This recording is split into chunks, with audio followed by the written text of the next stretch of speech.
হে এভৰিৱান, আজি গৈছিলোঁ মই ফেঞ্চিলে অকণমান বজাৰ কৰিব আছিলে। মোৰ লগত গৈছিলে দুজনী বা, মোৰ ফ্ৰেণ্ডো ক'ব পাৰি বাও ক'ব পাৰি। এয়া মই বাছত গৈছোঁ। বা দুজনী কুমাৰী কাটাৰ হয়, তামোলপুৰৰ ফালে। মই আদাবাৰীলৈকে অকলেই গৈছোঁ, তাতে আমি চবখিনি লগ হৈ গৈছোঁ আৰু ফেঞ্চিলৈ। এয়া ফেঞ্চি আহি পালোঁ, মানে অভাৰব্ৰিজেৰে এইখিনি খোজকাঢ়িছোঁ, ৰাস্তাটো পাৰ হ'ব লাগিব ন। তাৰপিছত গৈ ফেঞ্চিত সোমালোঁ। ফেঞ্চিত মানে সদায় মানুহ থাকিবই। আৰু তাৰপিছতে মেকআপৰ বস্তু কিনিবলৈ এখন দোকানত গ'লোঁ। তাতে বস্তু লৈ আহিলোঁ আমি সংগীতালৈ, তাতে পেকৰ বস্তু ল'ব আছিলে। তাৰপিছতে আমি গ'লোঁ হক মাৰ্কেটৰ, য'ত হ'লচেলাৰ বস্তু পায়, তাতে ইলেক্ট্ৰনিক বস্তু হওক, মেকআপৰ বস্তু চবখিনি।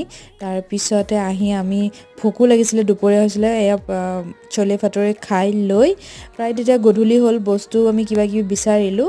আৰু এইটো হৈছে বা জনী মোৰ ফ্ৰেণ্ড যে। আজিলৈ এইখিনিয়ে আছিলে।